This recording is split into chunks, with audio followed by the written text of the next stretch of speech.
Salut à toutes et à tous. Vous êtes bel et bien sur la meilleure chaîne de l'information, la communauté des analphabètes. Vous informer est notre priorité, n'oubliez pas de vous abonner à la chaîne pour ne manquer aucune de nos prochaines vidéos. Allons-y. Selon un communiqué de l'état-major général des armées du Mali, les forces armées maliennes, FAMA, ont annoncé, jeudi, avoir neutralisé 22 terroristes dans les régions de Ségou, Nara, Bougouni, Koutiala, Sikasso respectivement au centre et au sud du pays, a indiqué l'état-major général des armées du Mali dans un communiqué. Dans la région de Ségou, les reconnaissances offensives dans différents secteurs ont fait un bilan de la libération et l'approvisionnement en céréales des villages de Fabakoura, Fabakoro et Nibé-Bougou dans la zone de Niono, explique le colonel Mariam Sagara, directrice adjointe de l'information et des relations publiques des armées, DIRPA, ajoutant que 4 terroristes ont été neutralisés dans la zone de Niono et 6 autres arrêtés. Par ailleurs, note le document, des offensives ont été menées dans la forêt du Baoulé dans la région de Nara, 3 terroristes ont été tués.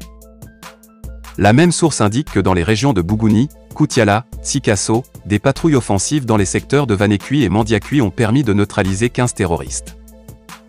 Cette annonce intervient alors que les forces armées maliennes sont accusées d'exactions sur des civils dans la zone de Moura, cercle de Djenné. Le tribunal militaire de Mopti a annoncé mercredi l'ouverture des enquêtes sur les allégations d'exactions contre des civils. Le Mali a basculé dans l'insécurité depuis 2012.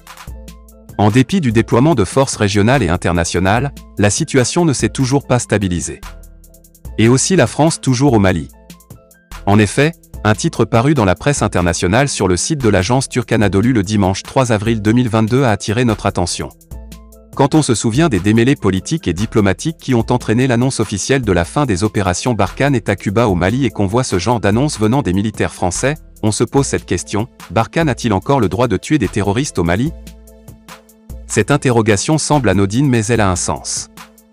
Était-ce de la légitime défense ou une opération savamment orchestrée?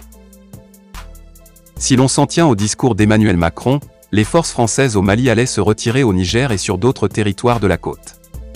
Mais en attendant les 6 mois demandés par les autorités pour un retrait total, doivent-ils continuer à combattre les terroristes sur le territoire malien? On voudrait bien des réponses, des éclaircissements sur les opérations de Barkhane après l'annonce officielle de la fin de sa mission.